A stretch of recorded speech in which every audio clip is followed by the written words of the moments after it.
From complaints to permits to results. Join Audit and Miriam every Thursday. This is Double Degraded. Welcome to Double Degraded with AuditLA and Miriam.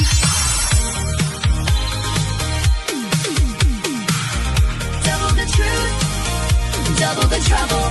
Welcome to Double Degraded with AuditLA and Miriam.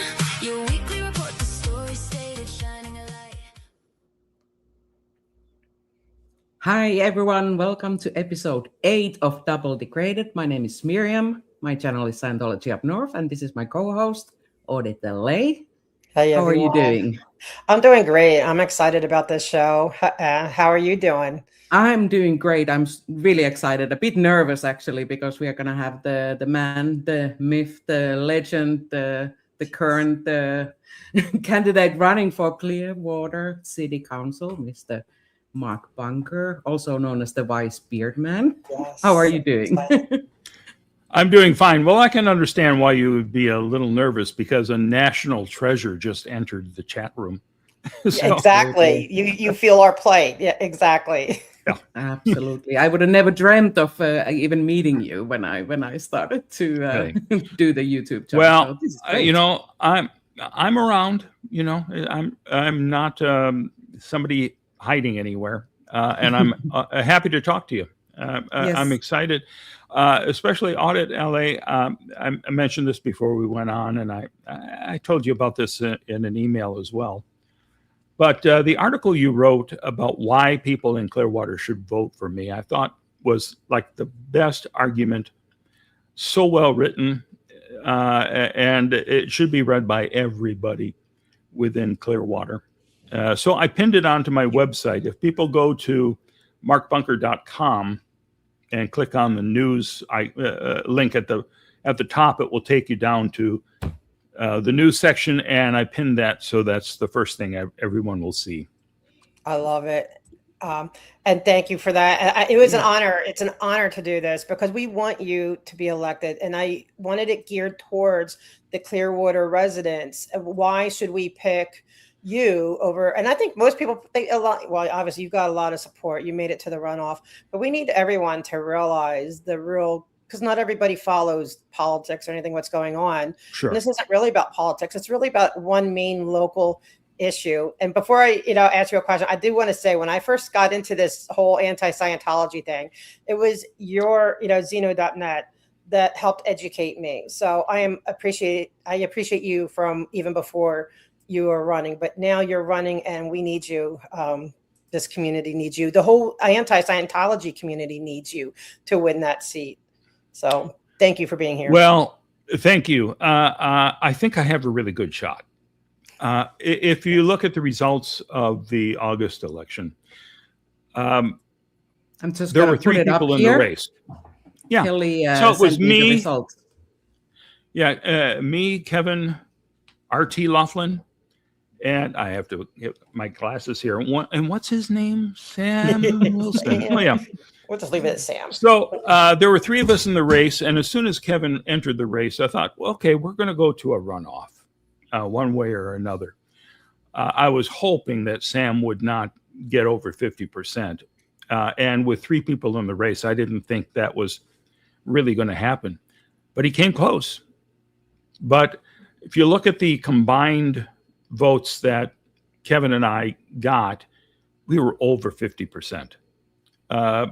So if Kevin was nice enough after the election to endorse me and to tell his supporters that you really need to vote for Mark Bunker, because Kevin and I share a lot of the same positions, and every forum we were at together, even though we were opponents, I always told him when he did a great job or had a terrific answer. So if we can build on that, if we've got the over 50% we have right now, I think by November, we can absolutely lock this in. So I'm very excited now. I Can am you, too. sorry, sorry, I just wanted you to, if you could just quickly explain the situation, the situation regarding the election, the different candidates, and what are the biggest questions around the election, just for the audience who are not familiar. Well, I mean, there's certainly all the basic problems that every city has: affordable housing, just affordability to begin with. It is far more expensive to live here in Clearwater than it should be. I think it's even more expensive than some of the other areas, cities right around us, and it doesn't make a lot of sense. But that's a big issue. There's all these various issues we need to deal with on the council. But the one that people always ask about first when you're knocking on doors trying to gather signatures to get on the ballot, first thing they say is, what are you going to do about Scientology? And that's, I think, why I've had success here, because I'm the one willing to stand up and speak out and take on Scientology. And I think it's important to do so. And my opponent, Sam Wilson, is right there on Scientology side. It is absolutely kind of stunning to see this 24-year-old entering politics as a candidate for the first time. And he's had experience since a teenager. He started out, I think, volunteering for Lauren Boebert, and now he works with Anna Paulina Luna, Congresswoman who is in this district. She represents Clearwater and the surrounding area. And so he's got all the GOP support on his side. Everyone from every council member, essentially, to Congress are getting behind him. Sheriffs, police chiefs, everybody. But I don't think it matters. I really don't. I don't either, especially at the end of the day. If you can get to the people, it's one thing if the GOP and the police organizations, all these things, if they say they endorse you, it doesn't mean, right, that every police officer or every person, who may be, Republican is going to vote the way their party or the endorsements, suggest. So it's about reaching the people one by one, individuals. And it is a huge problem in Clearwater. And I can imagine a lot of the opposition, we know that, right, a lot of money floods to, from Scientology, I'm sure, into Clearwater politics and Florida politics in general. And that's a thing that come up again. So it's about, I would love to hear more of your strategy, to overcome that. And what are you doing? What are your plans? And what's your message to your local people who, I need to vote for somebody. Do I really care if the GOP supports this person or not? I want to hear what Mark has to say. Sure. Well, I think most people know me because of the Scientology issue. And I put that front and center because I think it's important to have at least one person on the council who understands what's going on. I mean, if you look at what's happening right now in downtown Clearwater, after sitting on these empty buildings that they've been secretly purchasing since 2017, now they're suddenly going, oh, we're going to give you a great new sparkling, clean, and pretty downtown. But they're doing it through deception. I mean, they created a front group called the Cleveland Street Alliance, and they list all the partners in it, including developers and various people who are going to fill the buildings with restaurants and stores and things. So you got all these really top-notch people on the team, but the one person they don't mention is Scientology, who is behind the entire thing. And all the videos that they roll out to promote the Cleveland Street Alliance were put together by Scientology. They look exactly like Scientology videos. And if you looked at any of the videos that they put out, there were a couple big ones that were odd to begin with. suddenly one night on Facebook, people were asking me, "Hey, what's going on here?" And they had shot some, quick footage of everybody kind of gathering in the street in downtown Cleveland, and it's unusual to have Cleveland Street packed. So they were wondering what was going on, and I said, it's probably a Scientology thing, and it was. They gathered hundreds of Scientologists downtown to open up this little storefront to promote the good life, which is what they're calling this project to redevelop the downtown. And they did it exactly like an ideal org opening. And I put together a video showing you the exact same thing. People getting there in the street, very excited, clapping and applauding like crazy. And there's a countdown, and the confetti cannon goes off, and woo, it's the biggest thing ever for this little storefront. Yeah, real life doesn't work that way, right? Right. And this was a press event, but they didn't invite the press. Wow. No TV stations were there. The paper wasn't informed about it. They don't want reporters asking pesky questions. They want to get great footage to send out to the press to say, look how excited everyone is here in Clearwater about the developments on Cleveland Street.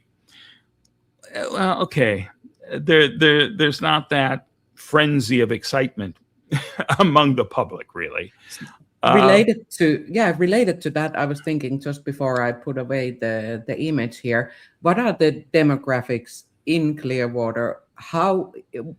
What is the voting percentage, and how many percent of Clearwater residents are actually Scientologists? Well, I think there's about 2,000 Scientologists here, roughly, and this happens everywhere across the nation. There aren't enough citizens going out to vote. And especially in a primary situation like August was,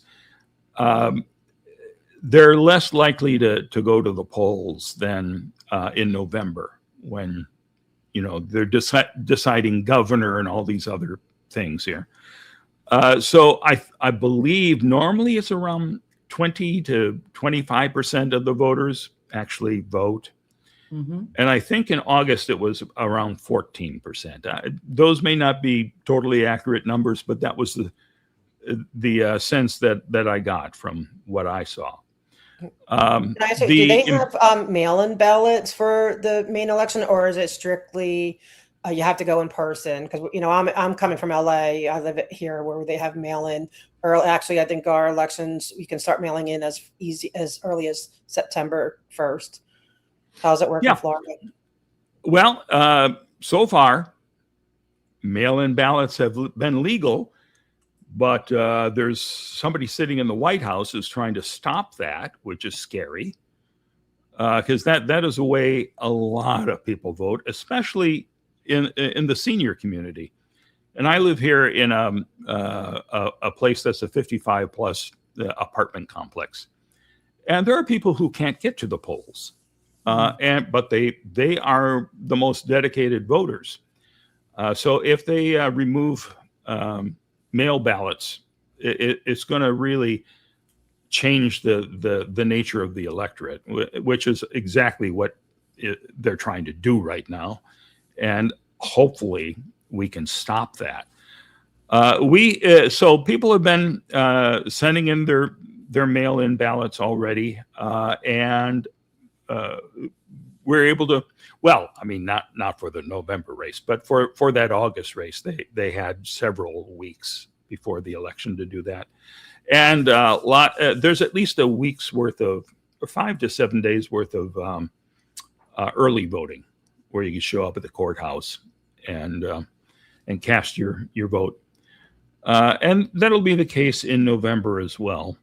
And there'll be much more activity in November, not just because it's normally a bigger turnout for a November election, but there's this blue wave going on that is going to draw a lot of people out here. And there's some serious races statewide that, like for the governor, that are going to be big draws. So these are nonpartisan races. We don't run as Republicans or Democrats, although Sam has been proudly listing off all the Republicans who are endorsing him. You know, I tend to, well, you know, I've been a Democrat most of my life. Well, from the time I signed up to vote, I've been a Democrat, but I voted independently as well. And I even voted for Arnold Schwarzenegger when I was living in California. You have to have the governor in office. Yes, I was here for that. Yeah. So, and we don't deal with the big nationwide problems that we couldn't do anything about guns if we wanted to, for instance. So your main problem is that we have to deal with, and what we've been talking about is the Garden Street Scientology's expansionism, and which is very different from redevelopment or development of a downtown. And I would love to hear what you have to say. If you could really describe for the viewers, those who know and those who don't know, you know, new people who are looking into what's going on. No, I bet you no one can more clearly explain the situation than you, to really, in a nutshell, tell us what is the real argument for people who are like their main reason to get up and vote in the weather or whatever says, I don't want this to continue. I don't want this to happen. Let's talk to those people right now, if you would. Well, people have been concerned about Scientology since they snuck into town in 1975. And people don't want to come downtown because of Scientology. And you'll hear that all the time. And I try to convince people, listen, it's safe. I'm down here. I go out to the restaurants. I have a meal. No one's kidnapping me. They won't kidnap you. But they find it, you know, people find it creepy. And I understand that. That's a word that continues to be raised by people.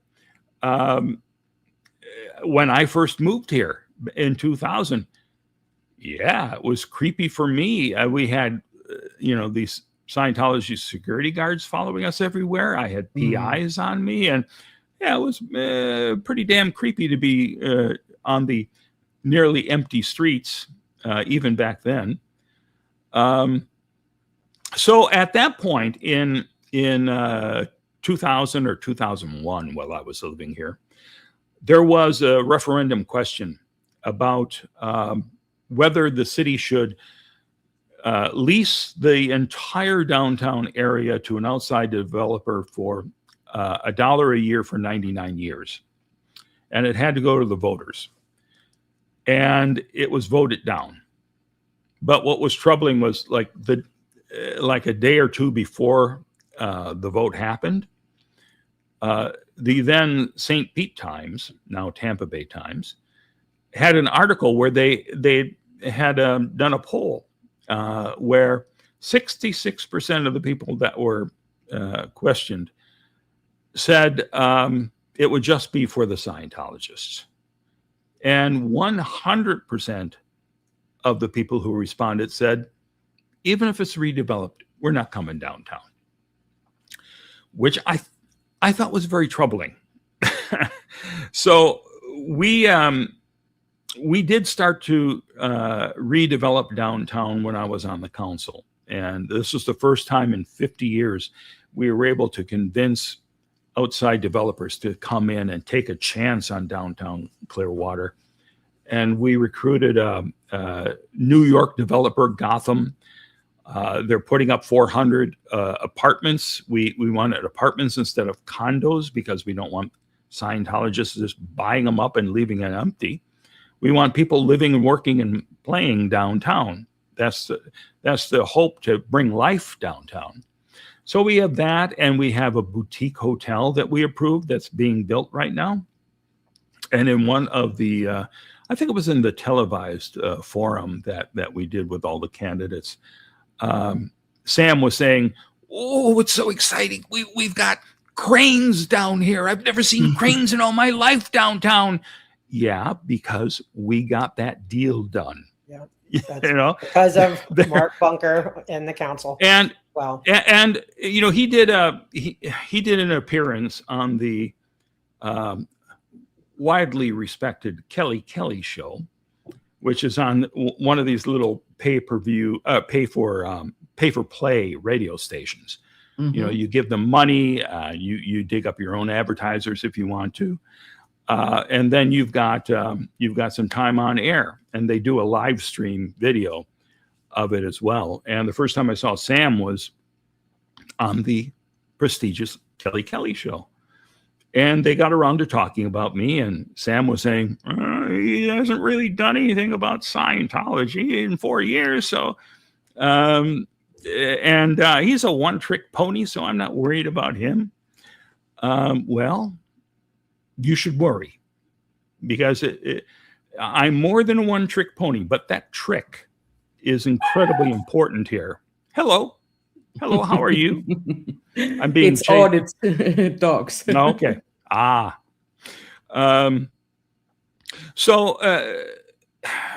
So we're trying to bring life downtown despite Scientology, and we're having some success with that. And we have county properties. The county's going to be leaving all of the buildings that they have been using downtown. And when I was on the council, we were talking about working with the county to make sure that Scientology does not get those buildings. We need to have a good footprint to develop despite Scientology. So that's been a big battle. That's up to the county commissioners, what they're going to do with their buildings. And it keeps going back and forth. We had a town hall we help here. With that? I'm sorry, I don't mean to cut you off, but can we, because there's things people can do, right? Calling in meetings, writing emails, anything like that. If there's any time you say, hey, I could really use, like you guys can do, like we did with Clearwater for the vote. Sure. Although, like we're happy to help, like that, put us all to work, Sure. Well, I mean, if you contact the Pinellas County Board of Commissioners and, write them, email them, call them, you can say, listen, hey, we want you to lease these properties and not sell them to the highest bidder, because the highest bidder will be Scientology. Yes, because they will pay way over what something's worth just to get it. And yeah. I like your pushback, because I know even when it comes to the vote, how you would have voted on, the project, you said, no, I'm not voting for them to expand like this. Sam Wilson, is like, he's not giving any real answers. And that's a problem. He's giving answers. What his thoughts and his opinions are on, on Garden, on the Garden Street. And if he's not willing to step up and say, no, I'm against this, or, I'm being, I'm being promoted by the people who voted to give this, to vacate a very important piece of property. I consider it very important. And we were dealing with that here with L. Ron Hubbard Way, but why can't he give an answer? And that's a problem for me. And that should be a problem for every single voter. Why can't he just give his opinion in his mind? Does he have to wait for an answer from the GOP donors to give an answer? Or what is No, I'm sure the GOP and the Scientologists, which are pretty close with one another, I'm sure that Sam fully is on board with the position that, and he said this much at all the forums, we have to work with everybody. And I want a thriving downtown that everyone can enjoy, well, at what cost?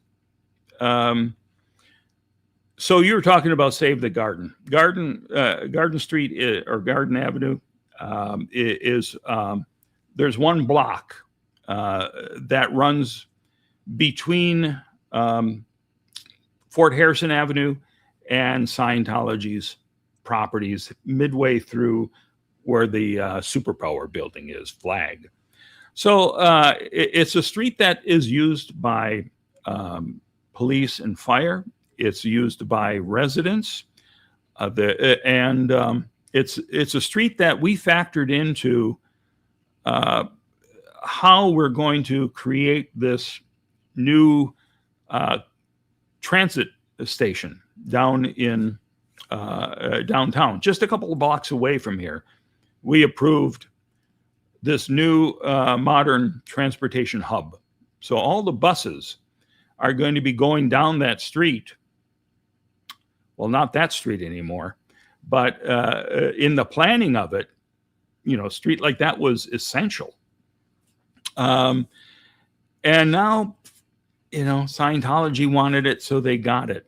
And the entire staff of the city hall, all the folks who work for the city, when they bring something to the council that's going to be voted on, they'll give their recommendations. You don't have to take them, but it's good to know what the staff is thinking.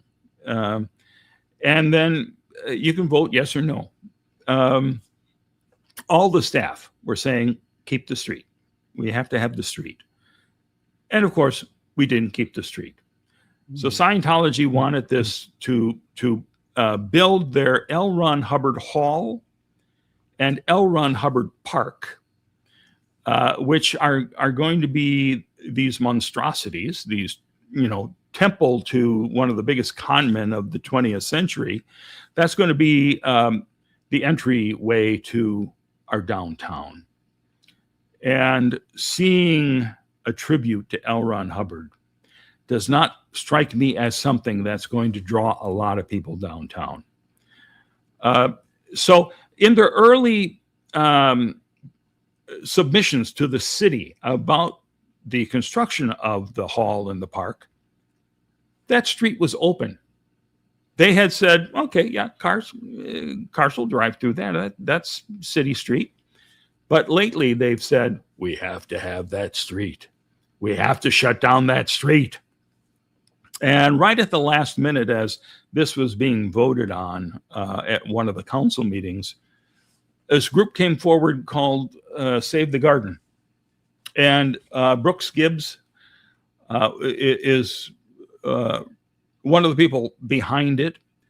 And he also has been working with people from the North Greenwood community and people from the Clearwater Urban Leadership Coalition. These are the people in North Greenwood who came to the city saying, here's our ideas for a CRA that will help us bring North Greenwood back to life.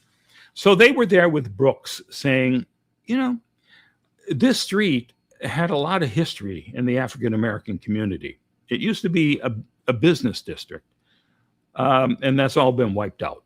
And Brooks suggested that they turn that street into part of a historical remembrance of what was there before. And they came in at just the last minute. They were voting on this thing on a Thursday night at 6.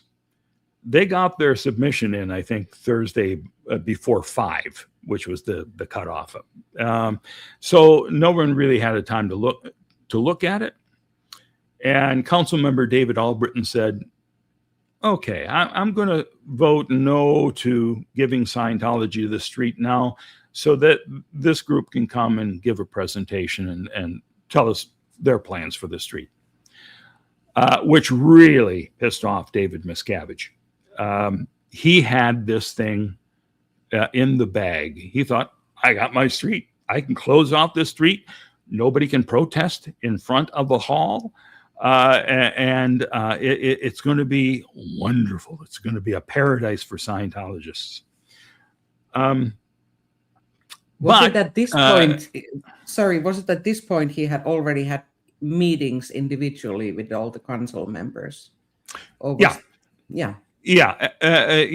Miscavige will not come to City Hall to talk to anyone. And when you talk to people on the council about any project that you're working on or ask that you have for the council, you have to do it with individual council members because of the sunshine laws here, which makes everything public record. If more than 2 people from the council are together, there has to be somebody there taking dictation, and there has to be a record of it. But if you're just meeting individually with someone, you can talk freely. And you're also not supposed to talk to one another on the council about any of the issues that are coming up before us.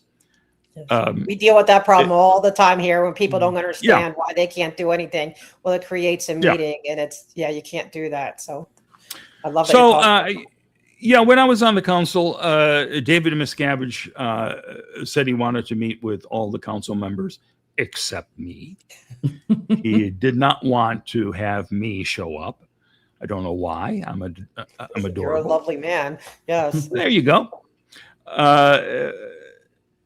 So by the time I left the council, though, he hadn't had those meetings. When the new council came in with Ryan Cotton replacing me and making this a very right-leaning organization, that's when Miscavige met with everybody and did his big dog and pony show about how wonderful it's going to be for Clearwater when we have this beautiful downtown, and all you have to do is give us Garden Avenue. We want that. We must have that. Oh my God. I have a question about that too. Did they, because from what I understand, they promised that the community, even with what they're doing on their property, is going to be open to the public. There's going to be a lot of access to the public. But from what I'm looking, none of that is in writing. It's just a promise in the air. And what's going to happen, and that's what I think I want the voters to understand, is that saying that that's what they're going to do. We know how much they lie. I've caught them in so many lies. We all have. It's different from it being in writing, a legal written document as to what the public will be allowed to have access to, or, is it going to be viewpoint discrimination, all these things. And that's what I wish they would, I hope you focus on, is this needs to be in writing, because otherwise it's just words. It's really meaningless, because Scientology and there's so many ways for us to tell anyone how many times they lie. So, what do you say about that's true. I mean, if they're talking to you, they're lying to you. But when it comes to the promises that Miscavige made on the L. Ron Hubbard Hall, he's saying that school groups and all these different organizations can come and hold their events there in the hall. That will probably happen, because that's happening now at the Fort Harrison. And if they have a beautiful hall that they can invite everybody to, this is a key point in safe pointing Scientology. I don't really care about the neighborhood, really, but they have these front groups that are crazy about caring about the neighborhoods, and they will have these front groups invite people in to do programs on the dangers of drug use for Narconon and all these things. So I believe them that they're going to be opening it up to the public that way. Whether anyone off the street can go in for these events, well, I know I couldn't. And this L. Ron Hubbard Park, which is going to be pretty large and with monoliths around there with the 21 precepts of the way to happiness, L. Ron Hubbard's version of the 10 Commandments, because 10 really wasn't enough. So you go to this park, you're going to be seeing L. Ron Hubbard's words chiseled in stone or whatever. And this is who other than Scientologists really want to go there for that? And even the Scientologists don't show up to the parks that Scientology already has right across the street. And when I tried sitting in a little park that was empty, which they usually use for the Winter Wonderland, when Leah Remini was here doing a 2-parter episode for Scientology in the Aftermath about Clearwater, we did a test. They had a hidden camera across the street. I went and sat on a bench in the park, empty park. I'm the only one there sitting on a lone bench, just quietly. We wanted to see how long it would take for the police to show up. And it really only took 5 minutes or so before the police were called. And we had 3 police cars show up there, not because the police are in Scientology's pocket, but because if Scientology is involved, there's going to be so much hassle. And when they saw, the first people saw, there's a film crew here too, and Leah Remini's here. So there's a lot of people there going, communicating with the chief, saying, what do we do? What now? What do we do? And they did the right thing. They said that they say you're trespassing and you have to leave. And if that's the case, you should leave. The woman who actually called them to say that I was trespassing is Sarah Heller. She is the woman who is the go-between between the city and Miscavige. She's the woman who came to pitch the downtown projects for the Cleveland Street Alliance. That was the first time that she ever appeared in the council chamber. Scientology has not really sent a representative before, but this vote was so important that Miscavige sent Sarah into the lion's den, and she did not do well, because that was the night where David Albritton said, "All right, let's just hold off on this." So Miscavige was pretty upset about that. We were watching that night. That was a great night because we got involved. Yeah. A lot of people wrote in about that. We watched, we're following, because we're really interested here in LA and the meetings and everything. It's like we want to do the same there. We wish they were more call-in opportunities. Absolutely. But, And we got a lot of faces to names as well over there. So it was an excellent lineup of the yes, it was great. So what did Scientology PR. So, to kind of sum up my long-winded story, when that vote was first going to be taken, Scientology had agreed to pay like $1.2 million for it, I believe, or $1,200,000, something like that. And when they got a no answer, they went right to the Florida Attorney General and got him to write a letter to David Albritton to say, this would be religious discrimination if you don't do this. There could be lawsuits, and this Attorney General it has accepted lots of money from Scientology contributions. And there's other people too who have given donations to his PAC, and then he has helped them in ways that really you shouldn't as an attorney general. Let me make this clear. So the message is, and here this LA, okay, the message is, if you don't give Scientology everything they want, everything they demand, then you're being a religious bigot, is the bottom line of what he's saying. That is crazy. Yeah. But they listened, right? And at the end of the day, they did listen to him. Yeah. And because of that no vote, they said, we're not going to give you a penny. And look, the attorney general said, it's their street to begin with, even though our city attorney had written a 30-page document detailing why this was not Scientology's property. It was the city's property. But our council members who wanted this project to go through ignored the advice of our city attorney and just gave the street for free to Scientology.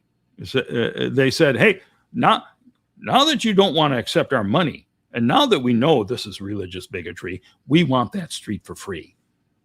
So they got that street for free. Got it. Can we? I would love you to speak to because I want to try to get little sound bites for your voters because they're all going to vote for you. But can we let them know and let all of us know what does the city really lose out on? Because I know they're promising, oh, it's going to revitalize the downtown. What is your position on how that is not true and why it's not true and what to really expect from this this huge mistake, let's call it? I'd like to think that it could be true, that if we had restaurants and shops downtown, people would come downtown. I'm concerned about whether this is going to be Clearwater's downtown or David Miscavige's downtown. That's my big concern right now because David Miscavige rules Scientology like a dictator.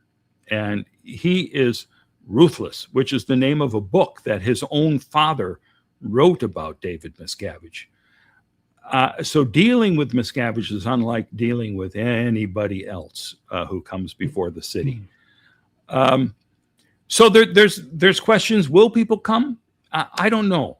We have once a month we have the Market Marie where they set up booths on the street there, and there's vendors, there's people selling food, and people do show up for that.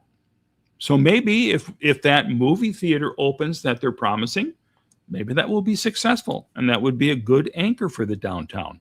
I'm not opposed to it because that makes a lot of sense to bring in a movie theater. But here's another problem with Scientology. Scientology announced with great fanfare and one of their amazing videos about the excitement of this new theater with the world's biggest screen, and every theater in there has Dolby sound and Atmos and all this kind of stuff. So really selling the thing, and they didn't tell the city about it beforehand. I mean, there were no plans apparently that were filed about this. They were blindsided by it, according to newspaper reports from comments from the council members.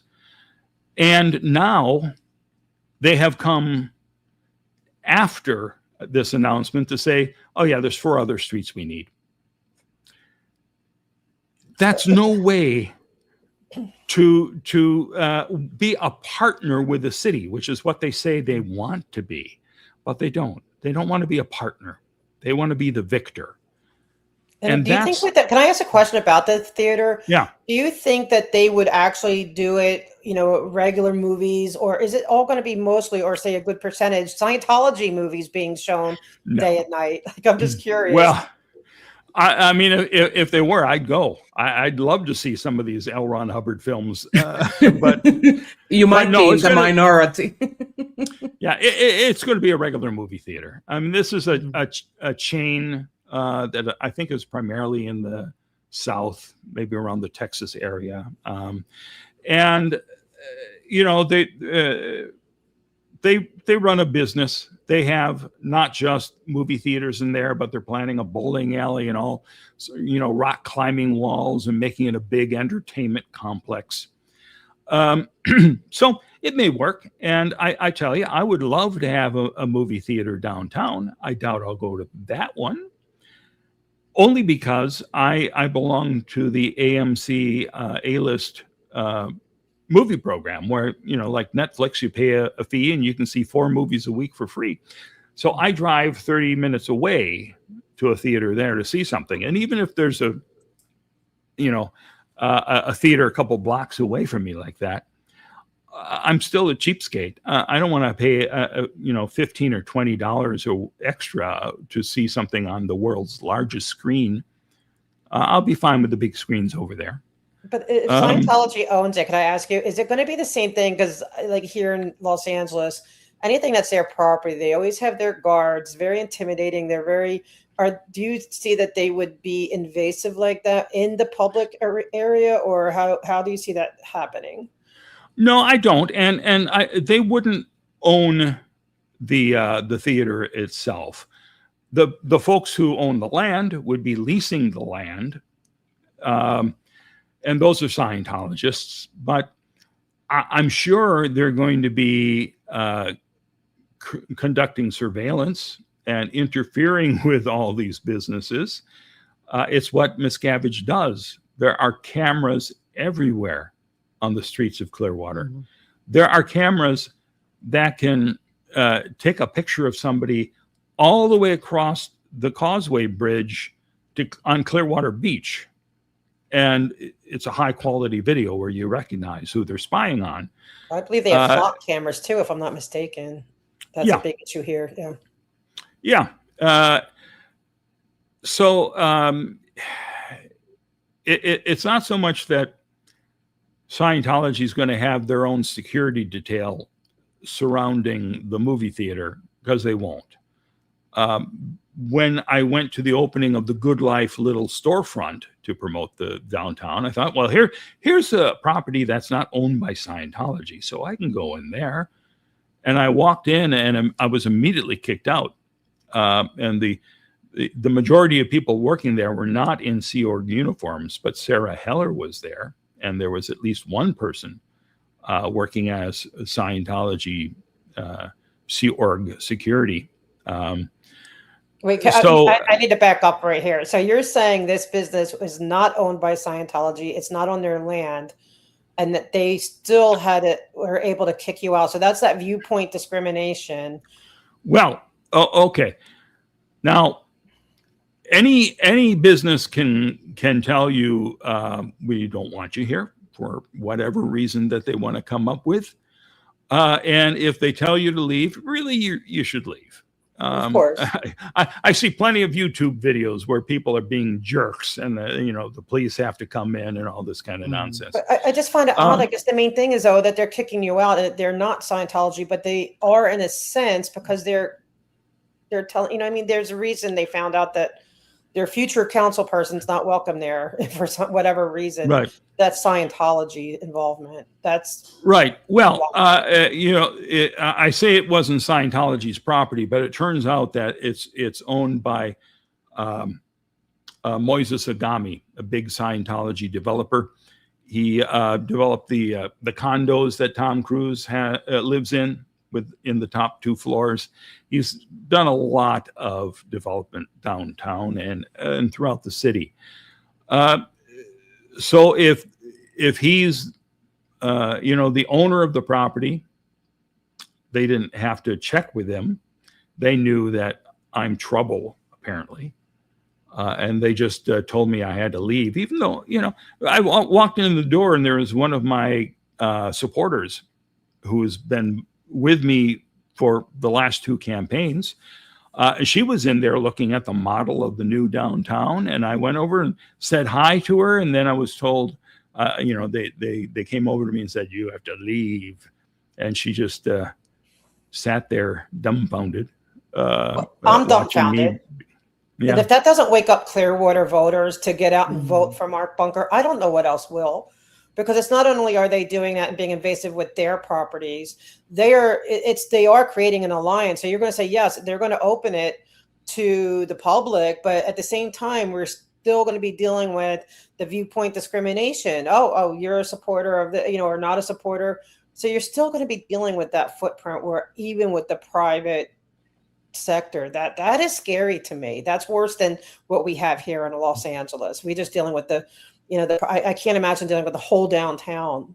That is.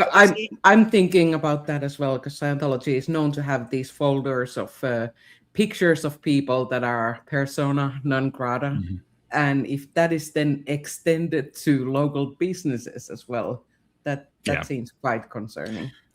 My major concern would be interference with the businesses, because Miscavige micromanages Scientology, which is why it's failing, because everyone around him, he berates, and says, you idiots, you fools, and worse than that. And he has to control every aspect of what's happening. And I can't imagine that he's put this project together and there's going to be businesses opening that these are not Scientologist restaurant owners who would be coming in there. But what type of restrictions are going to be placed on them. There's one restaurant that I've heard, and I only get the secondhand from somebody who did talk to these people. There's one restaurant which apparently, when there's a concert going on across the street in the park at the Clearwater Sound, Moises Ogami said, I want a cut of everything you sell during those concerts. And this restaurant decided, we'll just close when there's a concert. And I'm terribly concerned that there's going to be a lot of surveillance and interference. I don't want to see businesses walking into that blindly, but I do want to see businesses down there. I think it would be good to have a vibrant downtown. And David Miscavige has said, well, it would be good to have a vibrant downtown. And yet, in the 50 years that Scientology's been here, they have not done a thing to make a vibrant downtown. And when we had a question on the ballot for the citizens to approve those 400 apartments in the hotel and all the wonderful things we were doing there, Miscavige was asked, do you support this project? I really don't know. I don't know. If you wanted a vibrant downtown, you say, well, that's great. I'm happy that we're going to have all these people down here. So every time that they do something, they promise that it's going to bring these crowds. When they opened the Superpower building, well, when they broke ground for it in '98, they were promising when this place gets built and it's open, there's going to be tens of thousands of people in the street going to all the restaurants and all. It opened and there's nobody. It's still a ghost town. The Scientologists who come in from all around the world to do their high-level auditing here, they dine in the restaurants in the Scientology properties, like the Fort Harrison Hotel. They're kind of strong. The community can't go to that, right? I just want to, I could not go in there and have dinner there. No, it's not open to the public that way. Although, if a group is invited in to do an event, Scientology is happy to give them a free dinner. They'll pay for the entire thing and make it a big whoop-de-doo to show how wonderful Scientology is. So it's hard for a nonprofit who, is just skating by trying to do good work to say, no, I don't want to go there for my event. You go, you got a great place. It looks beautiful. They're feeding you delicious food. So it's easy for them to go, well, it wasn't that bad. They didn't kidnap just us. Once. Yeah. Just a one time. But this conversation, I really am seeing even more so, like why Clearwater, why you need to vote for Mark Bunker is that one, all the issues because you've been involved, you've been part of the voting of all this stuff. You've been part of the development of it. Sam Wilson is just walking in, looking for a seat to fill to launch his career, possibly. And that's very different. We need someone in there who not only understands Scientology and understands the community because you've been in it, living it, and work, doing everything you do there for so long. And so, all the nuances. Like I'm learning so much just by hearing from you and you talking to us. So the community really needs, Clearwater. You need a person that understands it, who gets it, and who's willing to stand up for what's right for the community. And I think you're very fair-minded too. Like you're not sitting here just saying, "Oh no, they're never going to allow the public." You're very fair, and I love that about you. And I think the community could say, yeah, like we listen to you, and it's Wise Beard Man, and he's going to tell you the truth, whether it's good or better. You said, yeah, they're going to do a little bit right, but here's what's wrong. And I'm not one who likes to always focus on what's wrong. I love to be the positive, like, hey, let's focus on what's good. But sadly, in this election, we really do need to focus on what's wrong, what's bad, what needs to be fixed, and why you are the man that they need to lead Clearwater and the downtown projects to that better day where it is a more inclusive and a vibrant downtown that is not just Scientology dominated. Yeah. Well, I mean, that's what got me on the council to begin with, and almost got me reelected, except, Scientology spent a lot of money along with the GOP to get Ryan Cotton taking over my seat. I don't think it was a coincidence that the very day that I stepped down from the council, it was announced in the paper that the last 5 buildings downtown had been sold to Moises Agami, the Scientologist developer. And that included the tower where City Hall now is. They closed our old City Hall because it was outdated, they outgrew it, and it was riddled with asbestos. So they shut that down, I think around 2017, maybe a little bit before that. And they've been leasing 2 floors in this tower for $500,000 a year. Now we've got a Scientologist who's a landlord. And if you know anything about Operation Snow White or any of the activities they've done, it's not good to have Scientology have access to a key to City Hall.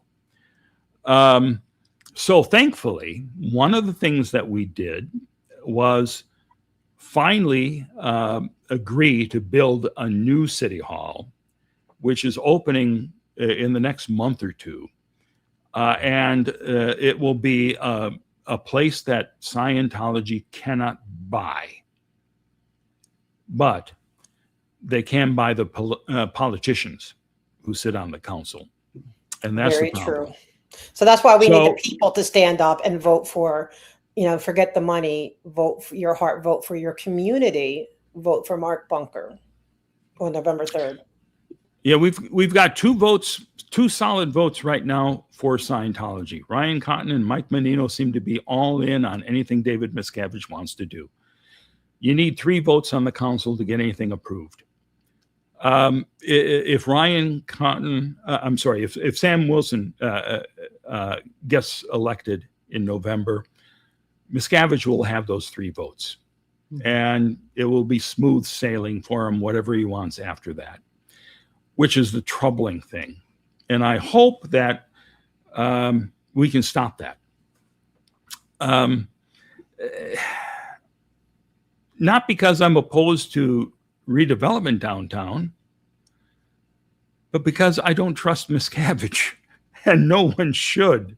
He has stabbed us in the back repeatedly, and he's still continuing to do this with his shenanigans, saying, hey, we're building a movie theater, and then a month or 2 later saying, okay, now we need those streets. You need to close them down and give it to us like you did Garden Avenue. Yeah, I want to hear more about that in a second, but I want to make one point is that there is a difference between redevelopment and expansionism. And I'm sorry, this feels like Scientology expansionism rather than them really trying to redevelop it downtown, because redevelopment is an amazing thing. When you have willing partners with the right, who want to work together for that better outcome for the community. But can you tell us a little bit more about these 4 streets and like, what does that entail? What would that mean? Because it's already, it's like 1 of 5 arteries is already given over to them. I mean, I think it's kind of like Garden Street, where they're asking for a block here and there so they can build the movie theater. And really, you should have come to the city before that and negotiated this thing before announcing it, and then coming to the city and saying, okay, we want our streets now. That's no way for a partner to do business. You lay out all these plans and make agreements in writing before you make any announcement of something like this theater. But if Sam Wilson wins, they'll get what they want, likely, right? They will keep giving away and giving away streets, sidewalks, all these vacations until people get tired of it and, and they decide to go against it. So that's why it's important to prevention, right? Is worth a pound of cure, they say. Let's prevent this and get you into that seat. Then they're going to have a harder time fighting for that. That would be good. So we have viewers all over the world. How can people support you if they don't live in Clearwater? Well, as far as making donations to the campaign, anyone outside of the U.S. can't do that.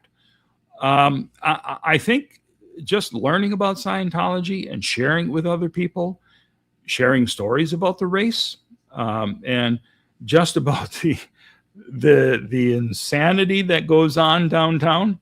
I think those are fascinating stories. The more people know, the better. And one of the things that Sam said on the lauded Kelly show was, I haven't done anything about Scientology.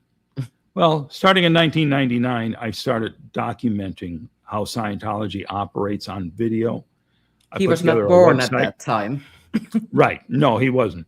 I was the first person to be shooting video on Scientology, and one of the first people putting video on the web in any big way.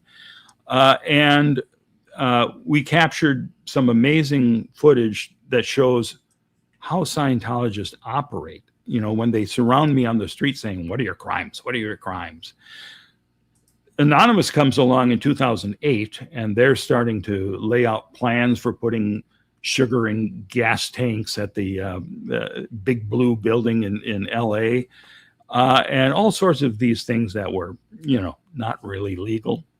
And I came home from work at the TV station at like 2 a.m, and I made a video to them saying, listen, you got to take this seriously, because Scientology means business, and you're anonymous now, but they will hunt you down and find out who you are.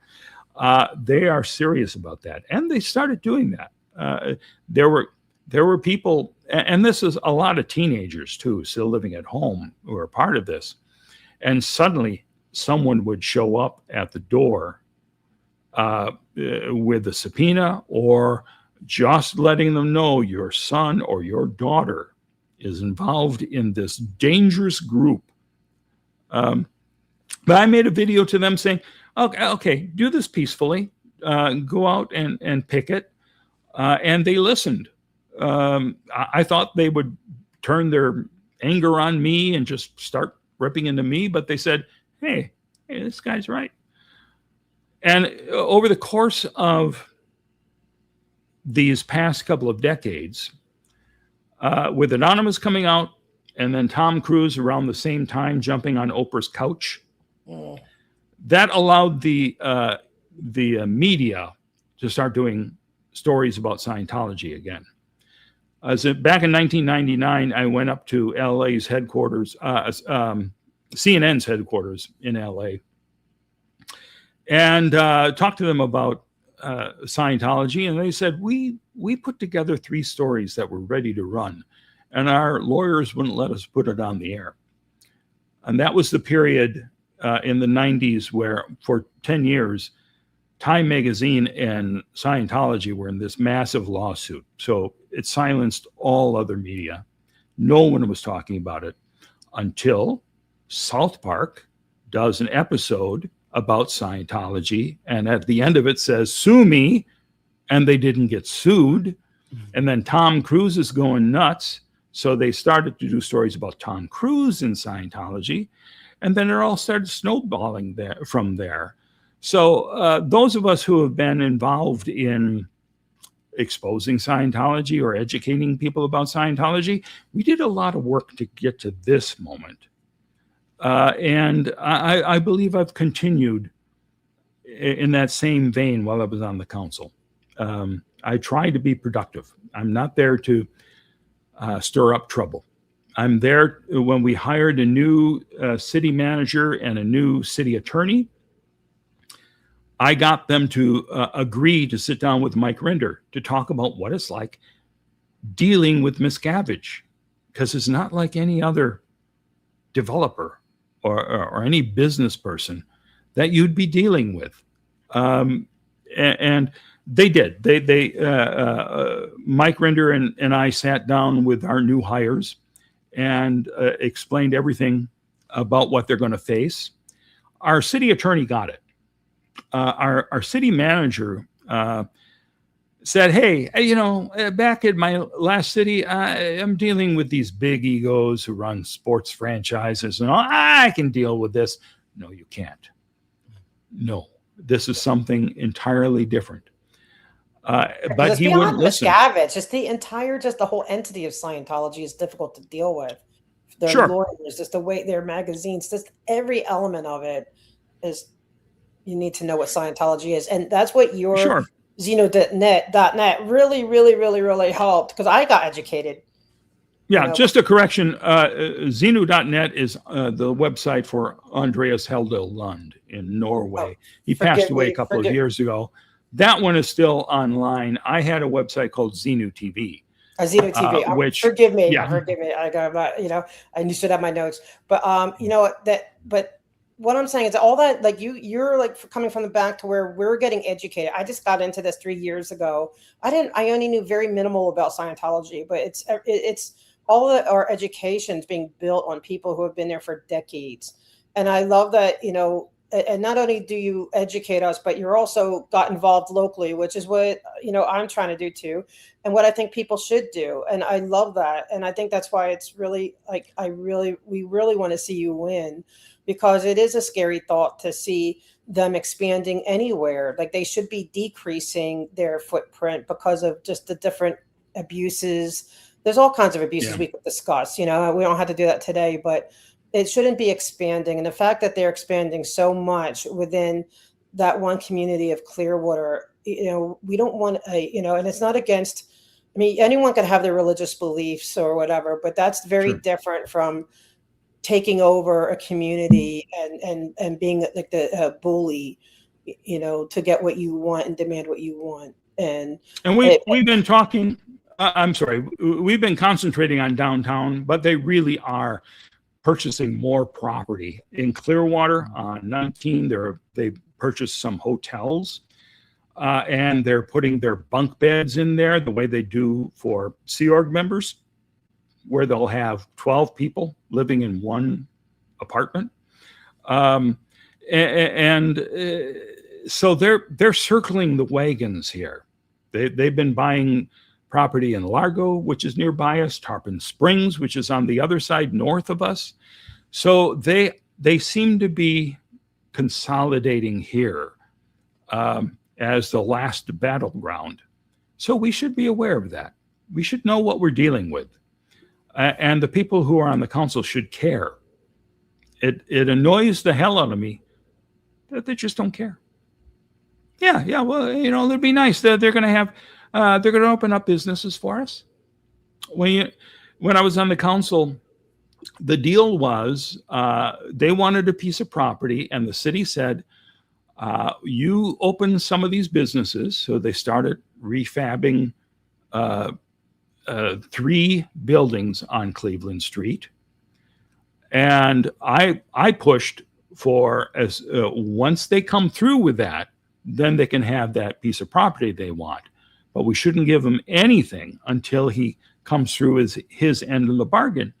Those 3 buildings have not yet been opened. There's one that had a burger joint advertised. It's coming soon. Oh my God, this is going to be so great. We have this amazing burger spot.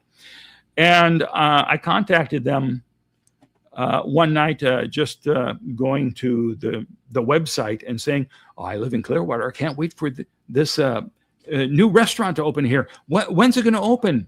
And I got a message back saying, oh, that deal fell apart. So, they didn't no, for community. For like 6 months, it was saying coming soon. And that's another problem as well, because the deals that they want to make are probably not the best deal for the businesses. I'm of the belief that anyone who comes to open up a business downtown is taking a huge risk. that we're not sure if the public's going to come down. So the owners of these buildings should not be charging top dollar to open up one of these properties when there's a real gamble on the business end. Make it possible for them to open, and then if it's successful, you jack up the prices. I think that's a reasonable thing to do. But if they're going to be strong-arming people, I'm not sure how easy it's going to be to fill all these buildings. And it's not like Scientology has an incentive to fill these buildings or businesses with anything that's not Scientology related. So they're not really invested in getting these businesses down. But I like the fact that you are speaking of strategizing what to do. And that's what's needed. You're right. Like if they have a short-term lease, low, just to get in, see how it works, and then then you can negotiate beyond that. But you really need a board that's committed to the actual downtown for the people. And you're right. If you're saying that, like if people are thinking it's creepy, and I feel that. I can feel that for them, because I know it's creepy going around Big Blue, and that's not like restaurants and all that stuff.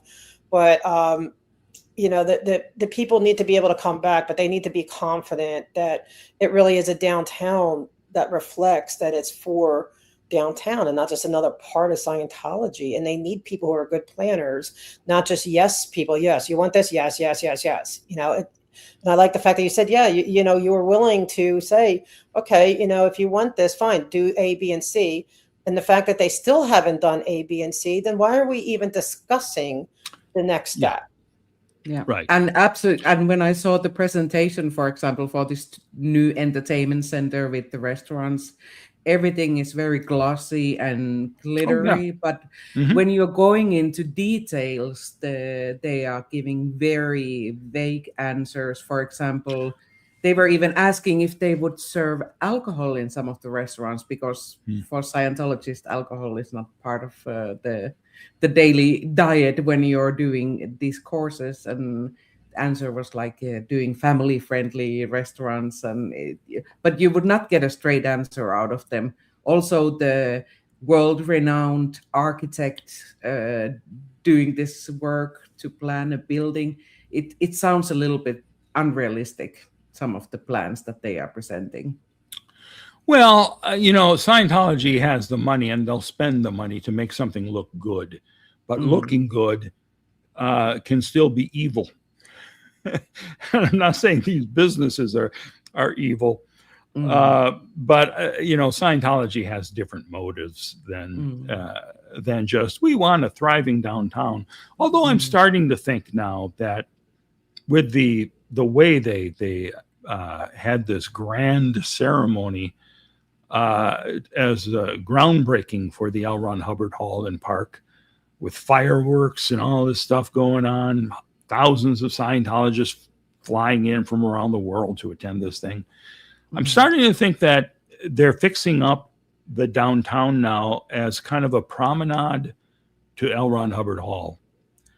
That they have all these Scientologists coming in who are coming to the beautiful L. Ron Hubbard Hall and sitting in the just delightful L. Ron Hubbard Park. And they'd be wondering, well, why are all those stores empty? So I think Miscavige is to the point where he wants to prove to them that only we, Scientology, could bring this downtown to life. For 50 years, the city has done nothing. City Hall has kept these places boarded up and empty. And now we, Scientology, are responsible for the beauty and splendor that you see around you. And it's just a matter of time before Miscavige is at one of these events making that claim and announcing that Scientology truly is the first, or Clearwater really is the first Scientology city. That's scary thought. Yeah. How do you see the Save the Garden initiative now? Because I can see that at least on the latest update on the homepage, it looks like they are getting close to reaching the amount of signatures as well Yeah. as the funding. Right. How is I mean, Scientology I gotta going say, to fight this? well, Scientology doesn't need to fight it because they've got council members who are going to stop anything that Save the Garden tries to do, especially if we have Sam on the council too. What Brooks and the Save the Garden people have done, including Team Jelly, is pretty damn remarkable. I mean, they collected those tens of thousands of signatures the first time. And so many of them were thrown out. Well, it wasn't tens of thousands, but thousands of signatures. And so many were thrown out by the city. So they're getting those 7,000 voters' signatures that they need now, but they're going to continue and get a couple thousand more just to make sure. And one thing they've had to do, because it's such a short time frame, they've had to also pay some companies that do this as a living. They'll have people who go out and get people to sign petitions. But those people, they don't care. They're not paying attention, and they will submit signatures that really don't pan out. People who don't live in Clearwater, who aren't voters, maybe somebody just puts down a fake name, So, and then it looks like, well, look, we have all these signatures, and then the city goes, no, you don't, and tosses them out. So that's the risk you take when you hire the outside companies. But it's a risk that had to be taken this time because of the immense challenge, and the fact that Brooks and Save the Garden are able to pull this off is really remarkable. And I wish them the best of luck. And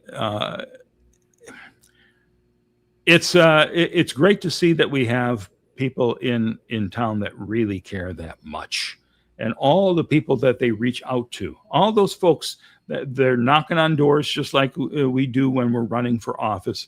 They're talking to people about Scientology, and if you mention Scientology, people will say, "Give me that pen." Do you think it's just a matter of change? Do you think it has made a change in approach in the people of Clearwater to see this initiative growing and having the success it has had so far? I hope so. To give hope to people. Yeah, I hope absolutely that people are widely aware of this. The truth is that most people are not watching the news. Most people aren't paying attention to anything. They're living their lives, and they may get off their butt to vote if something or someone makes them feel like it's worth it, like all the Trump supporters. Oh, he's going to make everything great again. So they vote, and then they get disillusioned because no, the world's falling apart. And if you're not paying attention all the time, it's easy to just take the headlines that you read and accept that as the whole thing. So I'm sure there are a lot of people in Clearwater who aren't even aware of Save the Garden, but thankfully, there are lots of people who are familiar with Scientology, and if you explain to them Scientology has stolen the street from the city, and we have to try to stop this, then people will go, yeah, we do have to.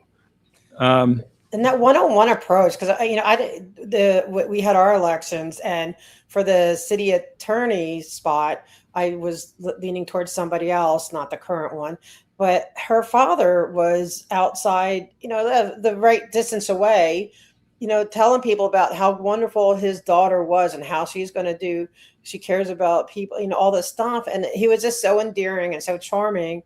and just, I got to talk to him. He listened, and I told him about my issues with Scientology. He's like, well, you email her and you tell her her dad said to listen and all this stuff. But just him talking to her dad, that one-on-one, I went in and I completely voted for her and changed the vote, So it's just, I think it's about getting to the people, letting them be aware, right, this is Scientology. This is why you're getting them get to know you, because you're right, that people are too bad. We're not reading always the paper. You just see the headlines. You might get a few glimpses, but you're right. We have to connect the Scientology to this, because if everyone knows that, what is going on with that, then that's the clear distinguishing point. Because I believe there was even a Scientologist who even said, I'm not saying that this is, I'm not going to say Scientology said that as, but this, made a comment about he's our guy for Sam Wilson and stuff. And it's, and I'm like, that's scary. Anyone who's saying, but we know that he is, because he's, everything is in alignment with who is giving away the property of the city property. I hate that, with giving away I fight against any of that vacation stuff like that. The city should hold on to it unless it makes sense to give it up. But not the Scientology. Right. And that quote actually came from Penny Jones, who's a Scientologist who's very involved with right-wing politics here. And she gave her full support to Anna Paulina Luna when she ran for Congress. They held a fundraiser. Every name there, from Penny to all the other hosts of the event, were high-level Scientologists. And they were doing this event, I'm sure, the people that they invited to this event were Scientologists. And Luna gets her money, and she gets her voting block. And a lot of times, that's all these people care about. And that's the same situation with Ryan. All of those folks are giving Ryan their complete attention and complete support. So Penny makes a post saying, you got to meet this guy. He's come over to my house several times. He's a great guy, and he's running for council. You got to be with him. He's with us. And then I've got numerous pictures that Penny put on her Facebook page with Sam before taking many of them down. But there's a good record there of these folks who have been involved with Republican politics in this area for a long time. The Scientologists are deeply supportive of that. And if they find out there's an SP that's on the ticket, well, of course they have to go out and vote for the other guy. Yeah. It doesn't even matter what the other guy stands for. If he's our only other choice, we'll go with the other guy.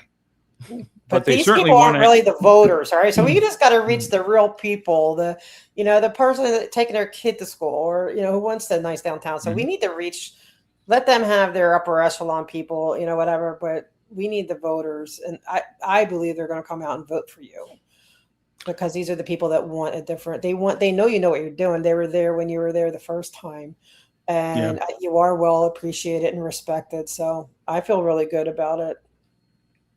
I do. Well, I actually do too as well. I wasn't sure starting off this campaign before the August election. It was a slow start. We didn't raise much money, and yet we still stayed in the game. And now I've got far more community support. As I said, Kevin's voters are being urged to vote for me. If we had just those voters, we're over 50%. And we have to grow from that. And I have lots of people in the community now working to get me back on the council. Not just because of Scientology, but because of all the other issues that I supported when I was on the council. You did a lot. You're getting a new, I know housing issues, the apartments, the new city hall. These things are what matters, and you have the experience dealing with it. So you're right. It's not just Scientology. You have that experience and a good record.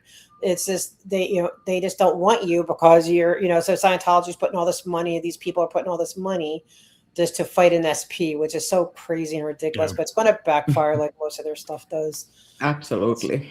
Yeah. And I just want to say though about the about this new Garden Avenue thing, that on Saturday here in LA, they're preparing for some big event. I think they're going to show the documentary, the movie of this whole supposed victory here. So unfortunately, we're going to have to deal with them here on Saturday. And they're preparing for like a huge showing. So I think they're going to be flying probably everyone up from Clearwater to here for the weekend.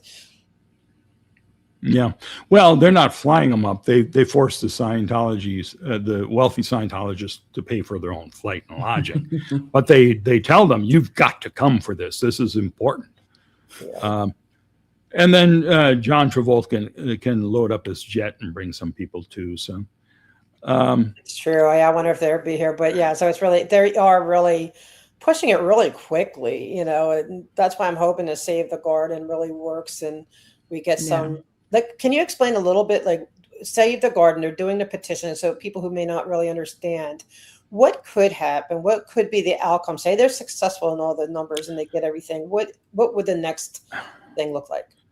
Well, I don't want to misspeak here. I know that there's 2 petitions going out there. I think one is a voter veto. And that is getting enough names so that the voters can decide, no, that vote you took giving Scientology the street, we reject that. I don't know if that means they won't be able to vote the same way again the next meeting. I don't, but I wish them the best. There's so many shenanigans that go on that it's wonderful to see all these people working hard. And the second petition, I'm not exactly sure what that one is, but they're working with good people. They have the ACLU on their side, guiding them with much of this stuff. So I think they're in good hands with the Save the Garden people and Brooks and Team Jelly, which is his wife Jill and their friend Kelly. Okay, I was thinking. Yeah. So, it's going to be exciting to see what happens. And I hope it all turns out great. We all do. Right. Even out here in California or Denmark, wherever we are, we're all in this together. It's become its own community. And what happens here affects Clearwater. What happens in Clearwater affects here, affects Denmark. It really is like Scientology wherever they are, because they're very predictable. They're very much the same thing wherever you go. It's not like there's the LA version is different from the Florida version, from this version. It's all Scientology. And so we all learn from it. We all can see it when you really get digging deep into it.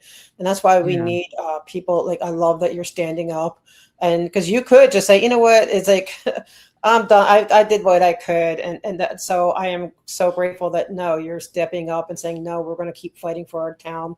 And, and that Save the Garden saying, no, yes, they voted this way, but no, we're going to keep fighting. And I love that. And so that inspires us, right? All of us to say, yes, let's keep going and keep pushing. Especially, like, you're right. Those numbers, you were not even with that. You take his, and thank you, Kevin, for the endorsement and for asking your people. And I'm going to ask your people, really vote for Mark. And I love that. So it's like, let's get the momentum going. November will be here before we know it. And let's knock it out the ballpark and have a real chance at this city, because like I said, it does affect wherever Scientology is. And if whatever's happening there, if he feels he can get away with anything, then that's going to trickle down everywhere. But if you have to push them back. You have to kind of push them back into their, push them back a little bit and not push back, then there's a chance. And so I appreciate that you are taking that stand and doing this. So thank you for doing that. Well, you're welcome. I tell you, when I moved here in 2000, I got to know Gabe Cazares, who was the mayor in charge when Scientology came into town under a fake name, and they tried to destroy him. He's a great guy. He never stopped fighting until his dying day. And I guess I'm in that same situation. I'm not dying anytime soon, but I'm still fighting. Also, Ray Emmons, who was the police lieutenant who was in charge of investigating Scientology for 20 years. I got to know him, and they're both remarkable men. So the three of you are. And so, it's an inspiration because, we're fighters. Or, that's why, we want to do this show, put a double Degraded to get people to know that what's going on and know, what's, because we're so determined to fight and push back on everything this from so many different angles. But I love that you're doing that. And so everybody, come on, we've got to get Mark elected. Do your Exactly. part. Absolutely. And we are in, different sides of the world, but the Scientology is still operating in the same way. They do what they want in Copenhagen. They do what they want in Los Angeles, and they do what they want in Clearwater, Florida. Same as their technology. Everything is applied in the same kind of way, and no normal rules apply to them. So Right. And Andreas Heldal Lund, who did Xenu.net, was in Norway, and that was the key site, and it still is a major site. For information that's about actually Scientology. Denmark, Copenhagen, Denmark. Oh no, I'm just mentioning the the fact that site. you're talking about mean from the all website. over the world. Yes. Yeah, you're saying people from all over. So I thought I wanted to bring that up. Yeah, of course. In Xenu.net, that there's still a lot of valuable information over there, and he's also an inspiration to a lot of people with his work. He continued all the trailblazers, right? That educated all of us coming in, because there was a lot. When I don't know about you, Miriam, but when I first started, it was overwhelming. I just got a little introduction to them when I was on a CPAP police advisory board. And it's like, this is a little bit like, what is this? And then to learn, but there's so much to learn because it's such a different culture. It's a different, it's almost mind numbing to, with how they are and all the, just how they do things and just what they get away with and stuff. So it's great that we keep, and then we keep educating. That's why I always want to gear, we both want to gear everything to like, what if new people are listening in? Because it's starting to expand, even on on TikToks. We had these kids, whether you're for or against it, whatever, not, interested in, doing these run-ins, but people it's expanding the message. And so there's going to be a lot more people listening and, we need them to know, but we need the people who are from the before to keep training. So we need wise beard men. And that's what Anonymous dubbed you back when you set them straight. And so now you can, I'm glad you're still doing that for today. But that's the wonderful thing. And the reason why Scientology is shrinking is because more and more and more people have been finding out about it and going on TikTok and going on YouTube and making their own videos, telling a whole new audience about it. And that's what Scientology can't fight. There's no way to stop that. And that is what causes Scientology to dwindle. Because who's going to join Scientology now without doing a Google? What's this Scientology thing? Not from America. Not going to go. My concern, though, is that they're trying to reach out with the R1 visa piece, but that's another discussion for another day.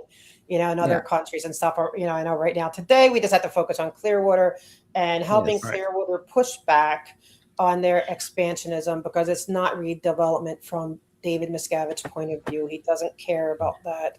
He cares about whatever helps him. And I think it's brilliant what you said. It makes complete sense why they would even, they're going to allow this real legit theater, but you're right. It's like an entryway to their, their compound, what they want to do. And it's, and then you go up there and you see, I think it's disturbing about what they're going to have everything, his statues and all his words up, and they're kind of dealing with that a little bit in Elizabeth, New Jersey too. They have a park and they put in a statue and some words, and it's much smaller, but so they just want to keep expanding that everywhere. So was that the L. Ron Hubbard birthplace in New Jersey? Okay.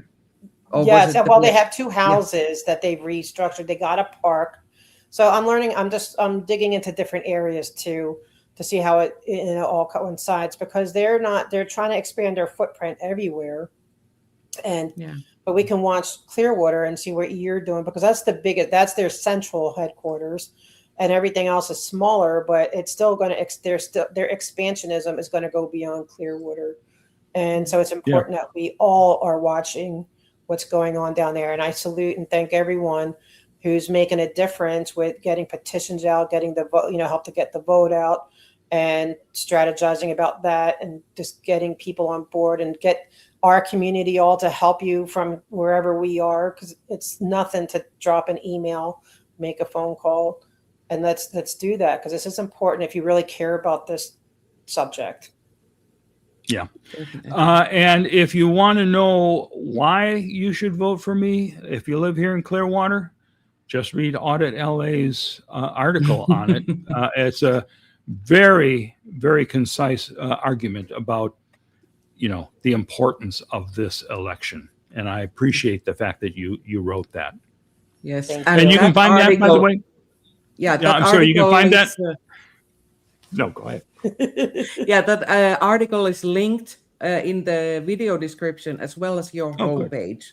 And I understood it's on your homepage as well. Yeah, at markbunker.com.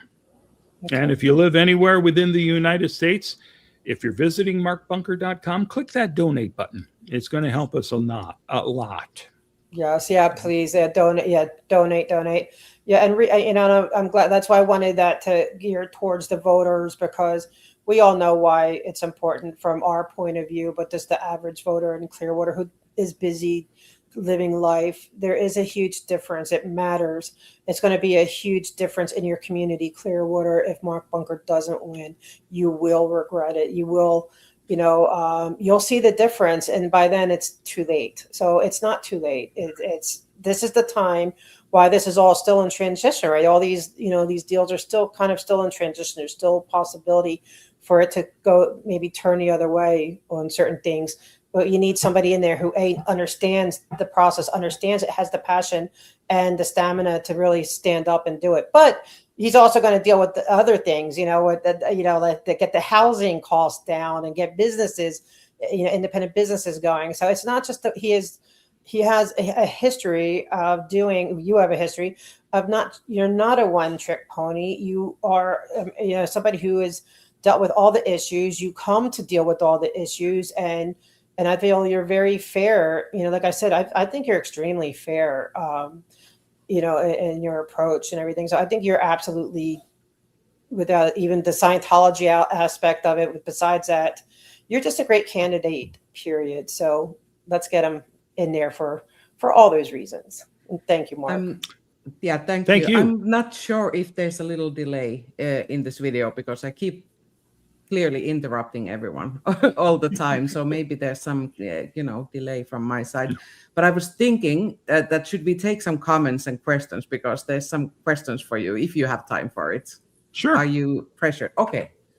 Yeah. Unless you still have something, Audit, you want to. No, I just wanted to make. I'm ready for questions. Okay, let's do that. I just want to show here that Kathy gifted the memberships to AuditLA. Thank you, Kathy. Haggis is giving a lot of respect for Mark Bunker. Awesome, Haggis. Yes. Suck Toffin is saying elect Mark Bunker and defeat Scientology in Clearwater. Please. Yes. We have Lara in the house as well. Yes. Lara, nice to see you. Yeah. And Kelly BC, our moderator, is saying we need more people in Clearwater to get out knocking on doors on Mark's behalf. That would be nice. Absolutely. Antics of a Mama Squirrel is asking, did Mark Bunker know Shawn Lonsdale? No. I was not here when he was out on the street every day. I followed the stories about him, and it was a tragic end for the guy. I don't know if you're familiar with Shawn Lonsdale at all. No, but he was a resident here, and he sat out on Cleveland Street with his camera and recorded all day long, all the Scientologists walking by, stuff like that.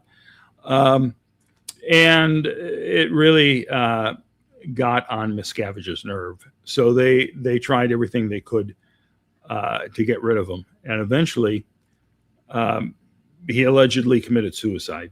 One way or another, he's gone. And that's a sad ending. But, it's tough, especially, I mean, he apparently was living on the edge, it's hard to struggle, living paycheck to paycheck, all that kind of stuff. I think that was an issue, employment for him. But he certainly drew a lot of attention, and he drew a lot of fans on the internet. Okay. And when was this? Was it on this or? It would have been before I moved back in 2013. So I'm going to guess roughly around 2010, somewhere around there. Okay. Need to look into that. Yeah, she's asking also another question here. What advice would you give to someone speaking before a council to make them more effective? Well, have a good argument. Don't just say Scientology is evil, but explain what the problem is and why people should be concerned, and things you could do to help, and things that the council could do to help. Ask them give them a specific ask, Yes. That's great advice. Antex is one of the ones, she's one of the callers we call into Public Works and Police Commission and all that here. We would love to do that in Clearwater, but they don't have Zoom access. It's all very local. But yeah, so that's great advice. Thank you. Yes. And Kelly saying Mark has a whole new website. Check it out. Woo-woo. Definitely go. markbunger.com. Yep. Awesome. This one's going to be more interactive, so I have a chance to be putting up blog posts and responding to people in real time. Great. So, yeah. That's great. Yeah, I really believe it's that personal touch. Yes. And it looked very nice, very professional looking website.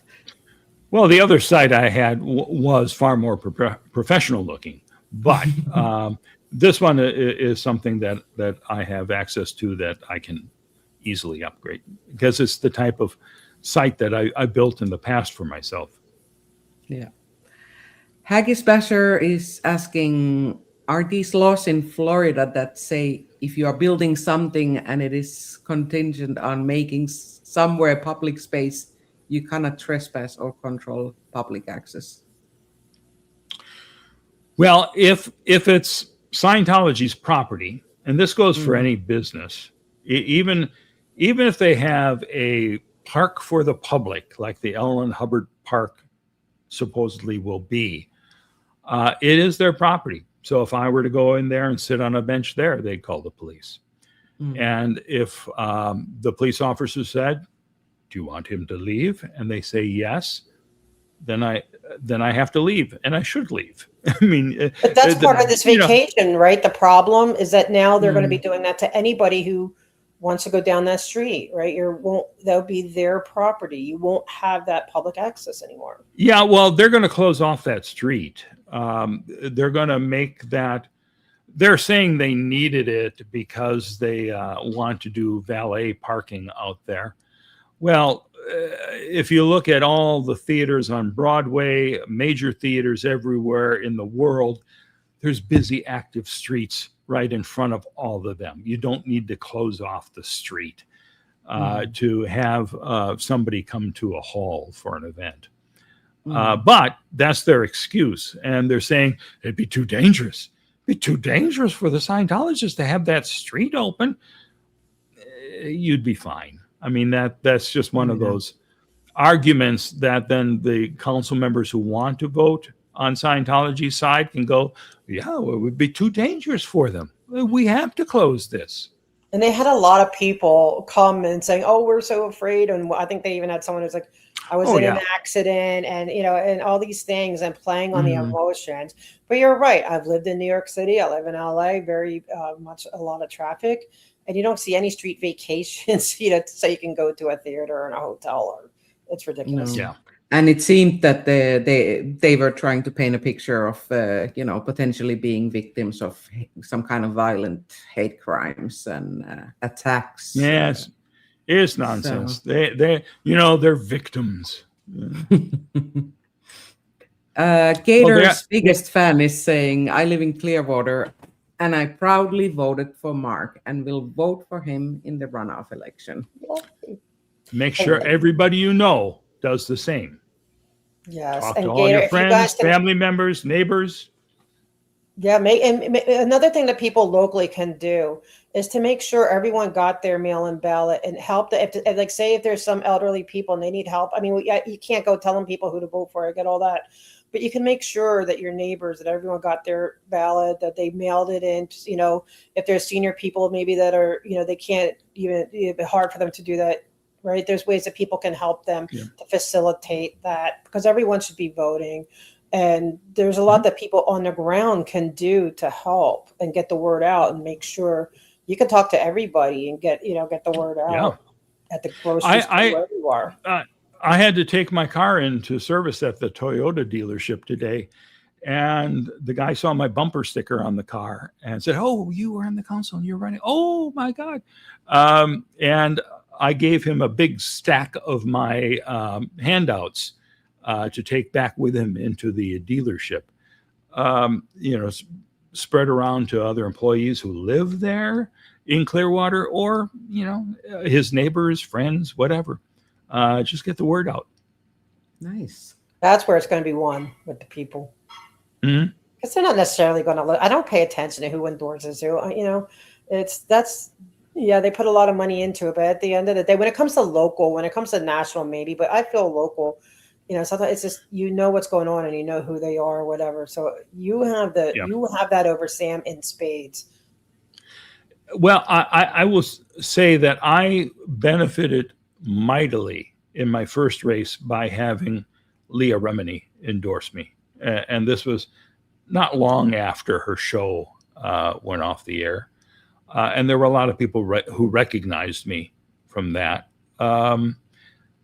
We got mentioned on the cover of like a Us Weekly or one of those magazines. There was a 2-page story about the race in that magazine. So that helped enormously at the beginning. And now I'm a little more established here in the area. And I think people have seen that I'm fighting for neighborhoods. Like there's a development that wants to come in now and take this green space where there's a barely used golf course and turn that into a giant sports complex with all sorts of different sports and fields and all this kind of stuff. I know the people who live in that neighborhood. I lived right there in that neighborhood, right across the street from the Hacienda Gardens. And that same piece of property was voted on by the public when I was on the council, when they wanted to put in a business park in there, create some jobs at that lot. And it had to go to the voters to deal with it, because it would mean changing the use of the land from recreational to light industrial. Because of that, the voters had to say, is this a project you want or not? And they said, not. And everyone from the neighborhood came in to say, no, we don't want it. We want the green space. We want peace and quiet. We don't want more traffic and all this kind of stuff. So I know that's their feeling. They're not going to have a chance to vote on it this time, because this new project is recreation to recreation. So there's no need to go to the voters. But I'll be pushing for the voters' view on this, and they'll come to the meetings, and they'll be letting the council members know how they feel. It's good to have a council member on the council who understands that and is willing to stand up for neighborhoods. I think that's great, because here in Los Angeles, our city council, it's like you can't even get them to listen during public comment, let alone to what the people want. So Clearwater, be happy. Like if you have somebody that is going to push for what your actual community wants, that is gold, and it's rare. At least from my understanding. So that's great that you're going to stand up for the people that put you in there. Yeah. Because we're going to. You heard it here Well, first. thanks for having me on. Yeah. Well, thank you for coming. Are you really in a hurry now, or can we? No, you got more questions? Yes. Kathy donated some memberships. I thank have you, to Kathy. thank her. She's always supporting us. Irish Mart is praising our show, saying Double thank you, Degraded Irish. is the best show on all of YouTube's. Sineas is saying, great show. Thank you. Mark Bagger is a legend exposing the criminal human trafficking cult of Scientology. Legend. Let's not get Yes. carried overboard. Yes. I am a national treasure, There you not go. necessarily a legend. Yeah. Liz Gabe in the house saying vote for Bunker. Thank you, Liz. Yes. Get to know Scientology. I think this is Nora. Hit the like, hype the live, vote for Bunker. Yes. Definitely. Guys, There's a lot we of need support this. for you here. Vote for Mark Bunker, save the garden, and defeat Scientology in Clearwater, Florida. We would all love to see that. I'm sure about Yes. Yep. that. Liz is also saying Mark's interviews with whistleblowers changed my brain chemistry for the better, I think. Love it. It's nice Mona. to hear from people. Oh, I'm sorry. Yeah. Go ahead. No. It's nice to hear from people who were involved in my videos in the past, or was aware that I was out there on the streets of Clearwater back in 2000 to 2002 during the LMT years, and they contact me and say, I was in and now I'm out, and thank you so much for what you were doing. I didn't realize it then when I was in the Sea Org, but man, I'm glad you and other folks were out there fighting for us. Yeah. Yes. Mona is just saying, this is referring to the earlier conversation regarding coming soon, that when you're there for a billion years, coming soon is defined a little bit different. It's true. That's a good one, man. That's so, Yeah. They have a different view on the time track, Absolutely. Lara is asking, Mark, what can Lara FM do to help you directly? Well, you can come to a benefit conference, or concert rather. Just get the word out. Let people know. Yeah. But you would have something for Lara to do in Clearwater if she would show up there? if we could get her down there. Well, right now, no. We're assembling the team right now. We're coming up with strategy and new signs and all this kind of stuff. So the best use is right now be on the internet, alerting people that this election is coming up, and have them tell anyone in Clearwater that they should vote for me and get the word out. Spreading the word is the most important thing right now. Will you let us know when the boots on the ground are out there, doing it, and Sure. so we can support that too. Yeah, Sure. Whenever you're ready for that. Mm-hmm. Are you also going to make more videos, for example, in a vertical format that could be shared on TikTok, Instagram, YouTube Shorts? Yeah, I was going to do that today and ran out of time. Okay. But I am going to do that. Okay. I have a video I'm going to do just to thank everybody for the vote, and excited about the November election. So I'll be posting more of those as we go along. Great, because something in a vertical format we can, for example, copy or record and share it on different platforms as well, and spread the word that way as well. Yeah. And then there was Scooter Mom here, who is doing actually weekly reports and promoting the smaller channels that are doing anti-Scientology activism. She's sending support for Mark from Toronto. Well, thank you. Yes. I want to thank you, Mark, for joining us today, and everyone in the audience, and our lovely moderators in the back who are probably hoping to have a little chat with you just after we end the stream. Do you have something to add, Audit? Yeah, I just want to thank you, Mark, for coming. Thank you for, I think I said everything I needed to, as far as thank you for even doing this. And thank you to those who are watching, those who will watch, and those who are going to step up. And just, I just love all the willing, like, what can we do? How can I help? And thank you all those who are going to do that. And we're going to have the best outcome. I believe that. Thank you, Mark. Yeah, I'm feeling much more confident nowadays. I know there's going to be a lot of smears against me, and I look forward to responding to them. Well, you're trained with that, dealing with Scientology, right? I mean, you know. Yeah, I mean, I'm used to bull baiting. It doesn't bother me. They sent out one thing prior to the August vote where it said, "You can't trust Mark Bunker with your money." I said, "Well, you know how you can trust me?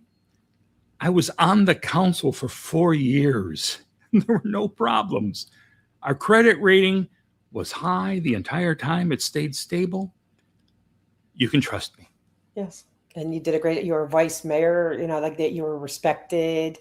And yeah, that's insane. I know. And they just do that, but we're used to it, right? So, and we all watching you will learn how you handle it, because that's a teaching mechanism too, right? It's like, how do you handle, because sometimes it's hard. Like when I got, you know, they wrote about me in the Freedom magazine, I was like, what the heck, you know, but you learn from others who handle. Wait a minute. You were in Freedom magazine? I am. Yeah. Yep. I've been fighting for 27 years now, and I was on the council for 4 years. I expected a special issue just on my council work.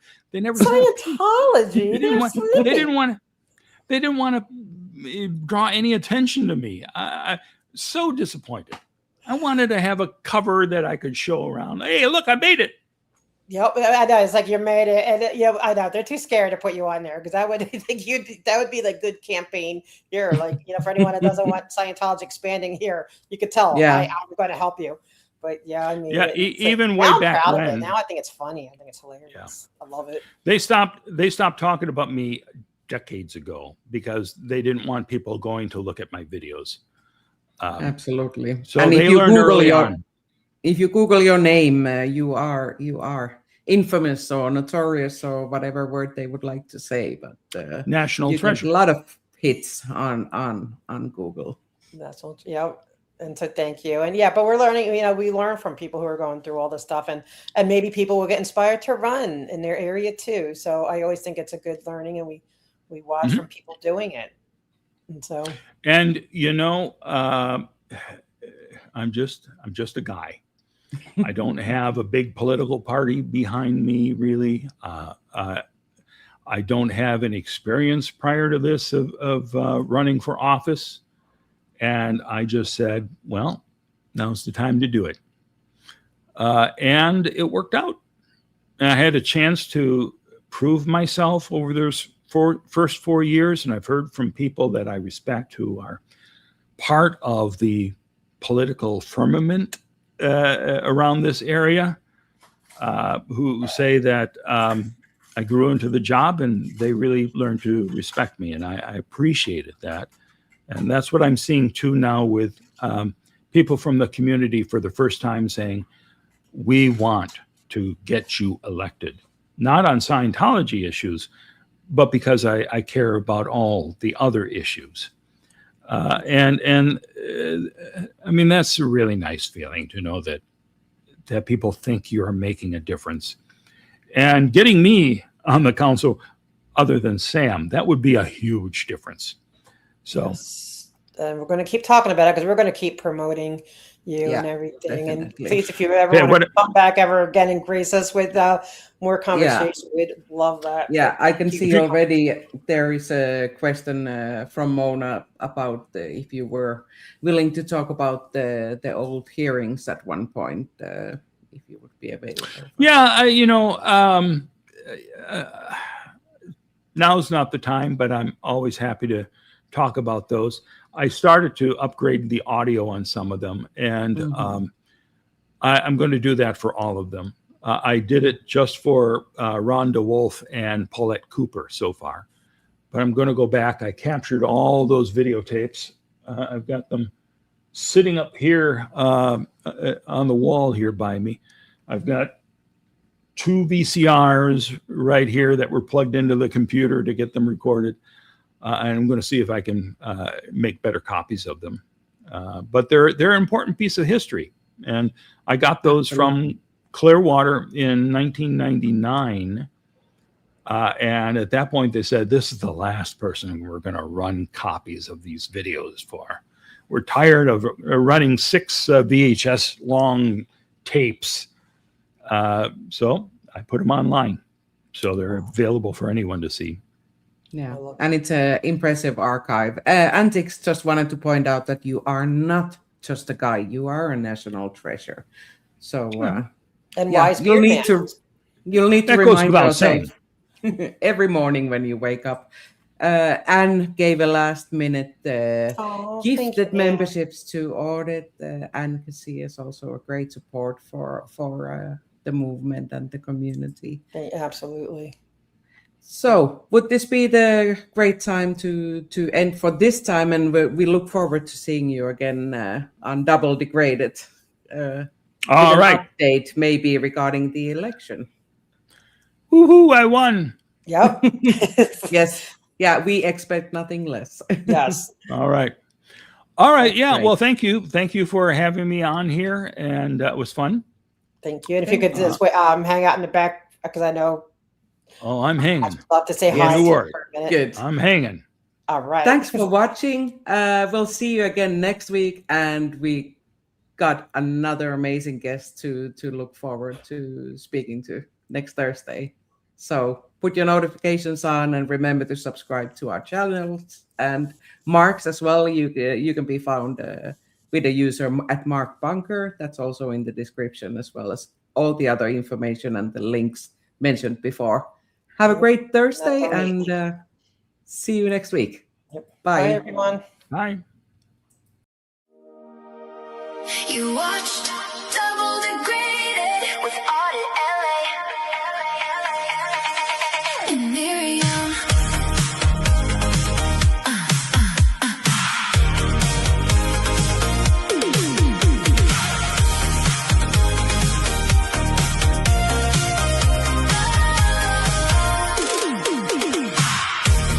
Double Degraded with AuditLA and Miriam. Your weekly report, the story stated, shining a light where the dark's been dim. Every voice that has been muted finds a way to break the bubble. Every truth that was disputed now is causing double trouble. Double the truth, double the trouble. Turn it up loud, let it burst like a bubble. Week after week, we uncover the faded. Welcome, welcome to Double Degraded.